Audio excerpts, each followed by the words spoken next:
Quiero compartir con ustedes primera a los Tesalonicenses capítulo 5, versículo 6. Mi Biblia dice así: así que no durmamos como los demás, sino mantengámonos atentos y sobrios. Dios pueda bendecir a aquellos que ponen en práctica su palabra. Oramos. Dios, gracias por tu amor, por tu misericordia. Gracias por tu infinito amor. Y a esta hora que vamos a estudiar tu palabra, suplicamos que tu Espíritu Santo esté en medio nuestro para dirigirnos e instruirnos. En el nombre de Jesús. Amén. Según el dato histórico, Timoteo fue al encuentro de Pablo en Corinto y allí le dio el esperado informe sobre los tesalonicenses. Digo esto porque Pablo había estado en Atenas y allí junto con Timoteo le aconsejó a que él regresara a los tesalonicenses a ocuparse en el ministerio con ellos para que le fuera de ayuda. Así que Timoteo estuvo allí con los tesalonicenses, así que llegó el momento de ir al encuentro con Pablo y darle un informe que Pablo estaba esperando. Permítanme decirle que se cree que primera a los tesalonicenses es la primera carta escrita por Pablo. Sí, y se cree también que fue escrita justamente en Corinto, justo después del informe que le dio Timoteo acerca de los tesalonicenses. También se cree que, a excepción de la epístola de Santiago, el primer libro del Nuevo Testamento que se escribió es este. Así que estamos sobre un texto sumamente importante a esta hora. Así que el informe presentado a Pablo por Timoteo se destacan los siguientes. Primero, Timoteo le dijo a Pablo de la fidelidad de sus hermanos los tesalonicenses. Y segundo, le dice que ellos tienen tierna consideración por él. Así que yo me imagino a Pablo cómo se sintió en ese momento al recibir estas primeras palabras de aliento de parte de los tesalonicenses. Así que yo me imagino que de inmediato Pablo se apresuró a alabarlo por sus nobles virtudes de fe, amor y esperanza. Así que Pablo comenzó a escribirle esa carta para enviársela en manos de Timoteo. Sí, y esa carta es sumamente importante. Se cree que Timoteo, aparte de estas primeras palabras, el cual les decía de su fidelidad y tierna consideración por él, también ahora le agrega algo más al informe y le dice: Pablo, es cierto lo que te he dicho, pero hay algo que está pasando en tus hermanos los tesalonicenses. Hay ciertos problemas. Y le dice: mira, hay algunos de ellos que están apesadumbrados por sus seres queridos que han muerto. Desde aquel día que ellos creyeron en el mensaje evangélico, muchos de ellos han muerto. Así que ellos ahora temen que esos difuntos no puedan tener parte en la gloriosa resurrección cuando vuelva el Señor. A la verdad es que es un problema, hermanos, porque no creer en la resurrección de los muertos, eso quita también la creencia de que Cristo resucitó. Pero nuestra creencia no es en vano, porque Cristo resucitó de entre los muertos. Amén. Y gloria a Dios.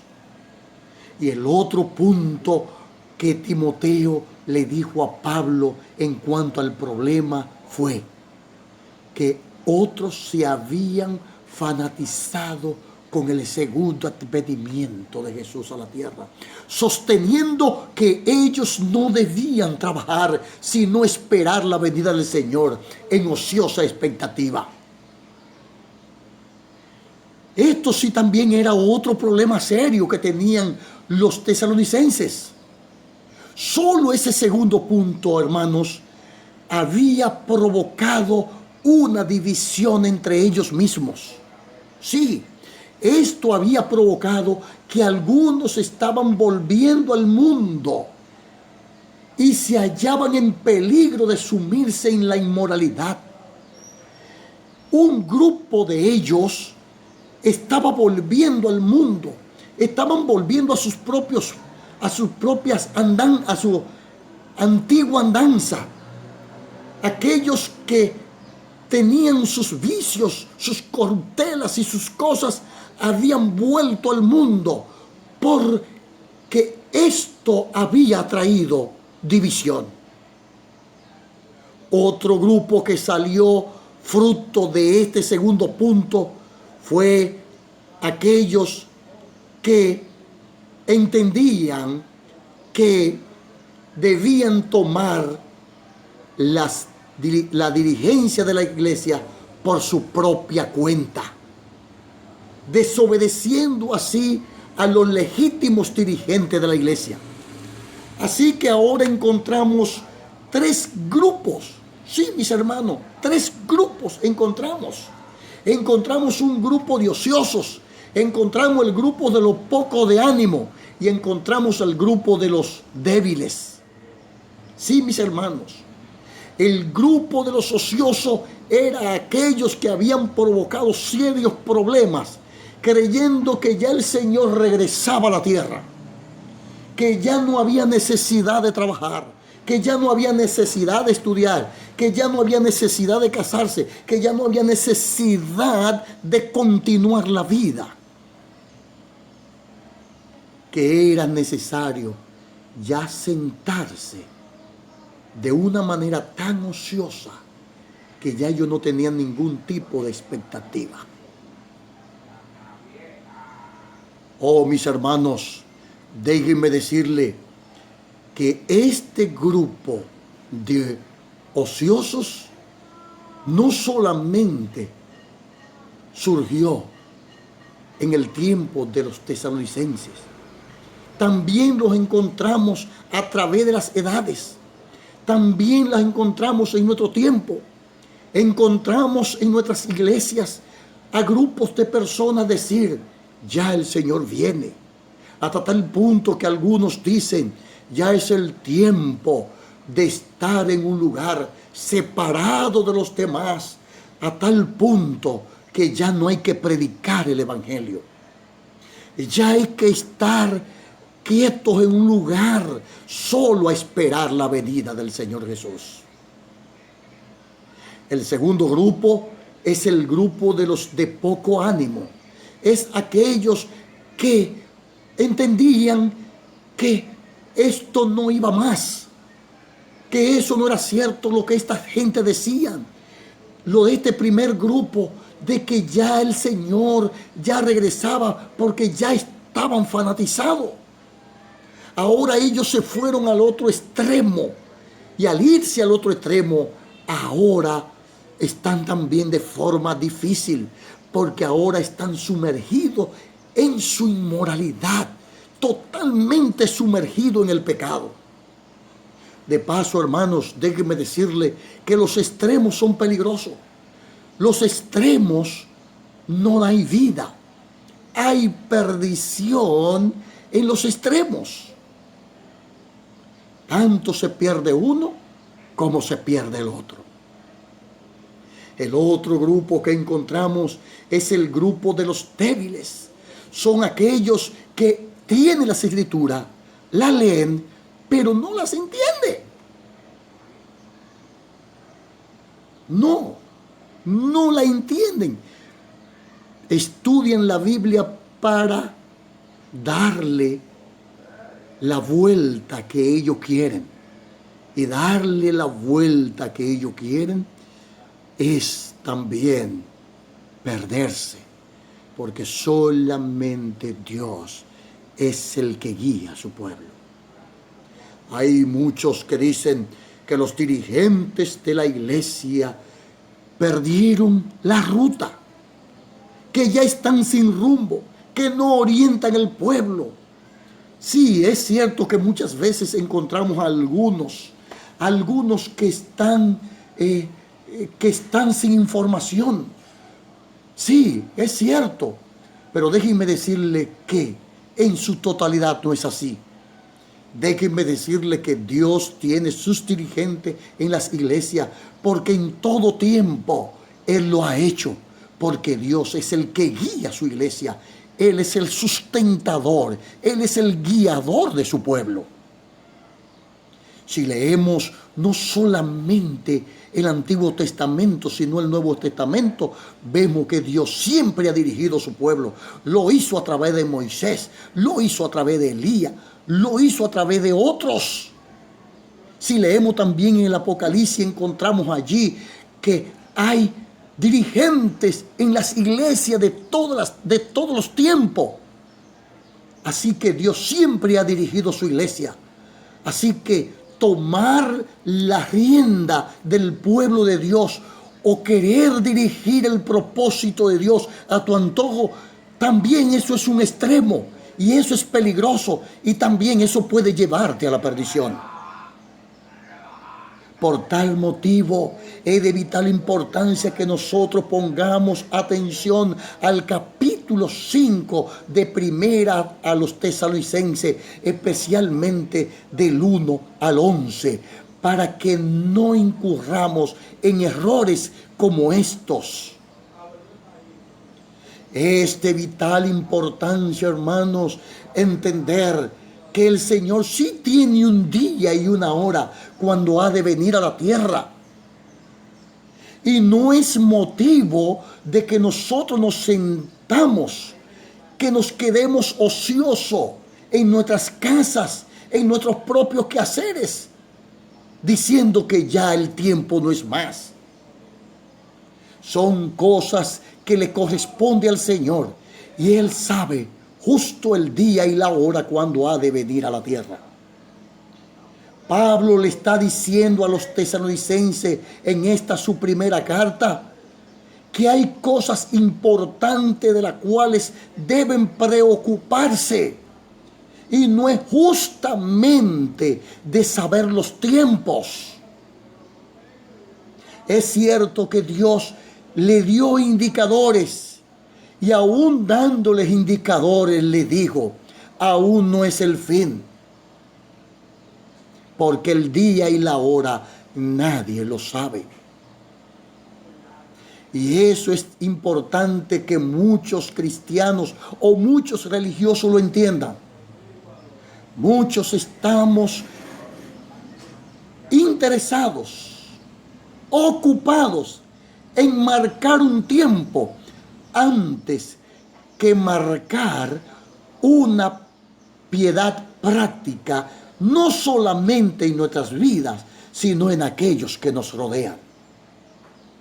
Por eso, al leer este capítulo 5, encontramos que Pablo tiene el tema principal allí, y es la piedad práctica en vista del regreso de Cristo.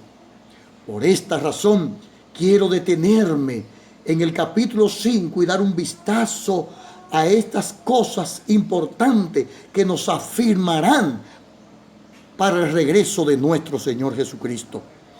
Por eso podemos leer justo el versículo 5, el capítulo 5, el versículo 1. Allí podemos leer. Noten que desde el 5 al 11 el tema está dividido en dos puntos, del 1 al 3 y del 4 al 11. Del 1 al 3 tiene que ver la información acerca de la súbita venida del Señor Jesús. Y del 4 al 11 se nos instruye a cada creyente que debemos estar preparados para ese día glorioso. Por eso, permítanme leer el versículo 1 al 3. Dice: en cuanto a los tiempos y a las ocasiones, no hace falta, hermanos míos, que yo les escriba. Ustedes deben perfectamente, o saben perfectamente, que el día del Señor llegará como ladrón en la noche. De repente, que cuando la gente diga paz y seguridad, le sobrevendrá la destrucción, como le llega a la mujer encinta los dolores, y no escaparán. Noten que Pablo aquí está hablando de una venida súbita, repentina, como ladrón en la noche, como dice él. El ladrón no le dice a la persona o al dueño de la casa donde él va a robar qué día él va a robar. No, lo toma de sorpresa, lo toma dormido, desapercibido.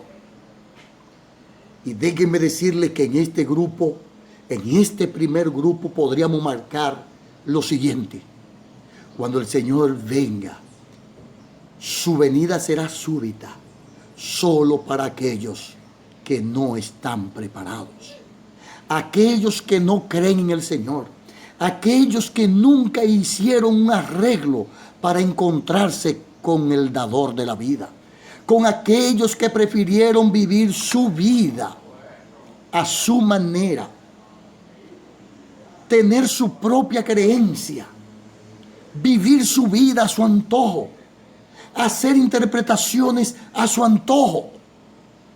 A eso les tomará de súbito, como ladrón en la noche.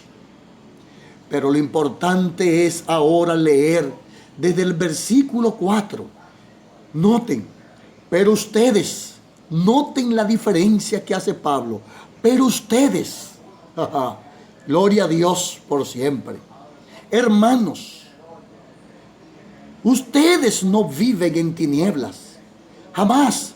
Ustedes no están en oscuridad, porque ustedes creen en Cristo Jesús y ustedes han creído en la palabra de Dios, porque la palabra de Dios es la antorcha que alumbra en lugar oscuro. Lámpara es a mi pie tu palabra y lumbrera a tu camino. Y noten que sigue diciendo en la segunda parte del versículo 4, dice: como para que ese día lo sorprenda como un ladrón. No, a ustedes no le va a tomar desapercibido. Esa llegada de Jesús no será súbita para ustedes. Para ustedes no será como ladrón en la noche. Es cierto que ustedes no saben el día ni la hora, pero a ustedes no le tomará de sorpresa, porque ustedes están esperando el regreso de Cristo Jesús. El versículo 5 continúa diciendo: sino que todos ustedes son hijos de la luz e hijos del día. No somos de la noche ni de la oscuridad. Y eso es importante que nosotros como cristianos lo entendamos. Nosotros tenemos la antorcha más importante que alumbra en este mundo, en el corazón de cada ser humano. La palabra de Dios es la antorcha más grande que nosotros tenemos. Por eso, al estudiarla debemos hacerlo mediante oración, mediante humillación y bajo la dirección del Espíritu Santo. Porque si lo hacemos así, nunca estaremos confundidos en cuanto al regreso de Cristo. Hoy en día los púlpitos están llenos hablando del famoso COVID-19. Sí, y marcándolo muchas veces como el fin del mundo. Mas, sin embargo, el COVID-19 no entra en la categoría de profecías que estén marcando el fin del mundo. Porque noten que esto es algo que sufren tanto los buenos, tanto los cristianos como los no cristianos. Así que es de vital importancia que nosotros estemos ocupados, no marcando una fecha, no marcando un fin de un tiempo, sino que estemos ocupados en nuestra salvación, que estemos ocupados en una verdadera piedad cristiana, una piedad práctica, una piedad que nos lleve a velar por aquellos que no conocen del Señor, que nos lleven a velar por nuestros hermanos y que nos dé la seguridad de que si el Señor viene hoy o venga mañana, estaremos listos para ese día glorioso. Permítanme leer el versículo 6. Aquí Pablo le está diciendo así que no durmamos como los demás, sino que mantengámonos atentos y sobrios. Oh, queridos hermanos, es justo el mensaje que el Señor nos está dando hoy, así como se lo dio a los tesalonicenses. Sí, le dijo a ellos, le dijo a los ociosos: oigan, no se queden ociosos, no se sienten, sigan trabajando y creyendo que el Señor viene, pero con una vida práctica. Le está diciendo a aquellos de poco ánimo: no vuelvan al mundo, no vuelvan al mundo, no vuelvan a enlodarse en el pecado. Manténganse, oigan la palabra, manténganse firmes. Sí, mis hermanos, nunca pierda tu ánimo, porque el Señor viene, lo prometió y lo cumplirá, porque Él es un Dios que cumple lo que promete. Sí, mis hermanos. Y a los débiles les dice: sean sobrios, no se emborrachen, no se emborrachen con las escrituras. Sí, mis hermanos, es posible estar dentro de la iglesia, estar dentro del templo, es posible pertenecer a un grupo de creyentes. Sí, es posible estar dentro del grupo y embriagarse con una doctrina que le ha dado una vuelta que no es necesaria, una vuelta a tu antojo, porque tú le estás dando tu propia interpretación. Déjenme decirle que la Biblia ella misma se explica. Por eso Isaías dice: mandato tras mandato, renglón tras renglón, línea sobre línea, un poquito aquí y otro poquito allá. Investiguemos lo que Dios dice en su palabra. No debemos embriagarnos en ciertas cosas. Mantengámonos, ¿verdad? Mantengámonos estables, mantengámonos sobrios, no nos embriaguemos. Aquellos débiles que se embriagan, a los débiles que se embriagan, manténgase sobrio, manténgase bajo la dirección del Espíritu Santo. con la Biblia en tu mano y en tu corazón, estudiándola cada día, y esto te dará seguridad y confianza para el tiempo del fin. Déjame decirte que el mundo está deseoso de algo mejor. Aquellos gobiernos, los gobiernos del mundo, aspiran a tener paz y seguridad. Ellos aspiran a algo mejor. Solo que ellos están buscando la paz y la seguridad en el lugar incorrecto. Sí, mis hermanos. Ellos creen tener paz y seguridad en alianzas, en firmar contratos, en apoyos, en unión. Mas, sin embargo, la Biblia establece que cuando ellos digan paz y seguridad, entonces vendrá sobre ellos destrucción repentina y no escaparán. No escaparán porque no hicieron su refugio en Cristo Jesús. Su coraza está puesta en el hombre, en las cosas de este mundo, no en las cosas de Dios. Mas nosotros entendemos que para que pueda haber paz y seguridad, debemos tener a Cristo en nuestros corazones, porque Él da la paz verdadera, porque la paz que da el mundo no es una paz verdadera ni duradera. La paz que el Señor da es permanente, es para siempre y las asegura en nuestros corazones. Dios te bendiga, Dios te guarde y que podamos nosotros seguir viviendo una vida piadosa, práctica en cuanto al regreso de Cristo Jesús a esta tierra. Amén.